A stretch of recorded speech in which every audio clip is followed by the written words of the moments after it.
তো বন্ধুরা আজকে আমরা এসেছি হোগলবিড়া পিএসএ খাবার পরিবেশন করতে, তাই দেখতে পাচ্ছেন সাইডে চলছে গান বাজনা আর এদিকে চলছে খাবারের পরিবেশন। আর আজকে খাবারের মেনুতে কি কি আছে অবশ্যই দেখাচ্ছি, দেখেন। খুব সুন্দর রান্না হয়েছে। ধন্যবাদ স্যার। খেলাম একদম। একদিন আসেন স্যার ডলফিনে, বলেন আসেন না, একদিন আসেন না, সময় পেলে অবশ্যই আসবেন স্যার। স্যার খাবার দাওয়া ঠিক আছে তো? একদম দারুণ। থ্যাংক ইউ স্যার, সুন্দর হয়েছে। Thank you sir, thank you. এরকম সুন্দর সুন্দর ফিডব্যাক পেলে ভালোই লাগে। তো সত্যি দারুণ দারুণ রান্না হয়েছে। দেখেন পাবদা মাছের কালারটা দেখেন অসাধারণ, আর খেতে দুর্দান্ত ফিডব্যাক তো পেয়ে গেলেন স্যারের থেকে, তাই তো? আর এটা দেখেন মাটনটা দেখেন, সে খাসি রে খাসি, মুখে দিলে হাসি। একদম সৈকত ভাই এখানে শিক্ষিত খাসি, স্কুল ভাষা বলা যায় না। যখন বলে দিয়েছে আমাদের একদম মিঠুন দাও বলে দিল।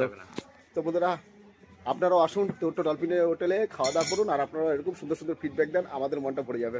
তো টাটা বন্ধুরা, বাই মিঠুন দা।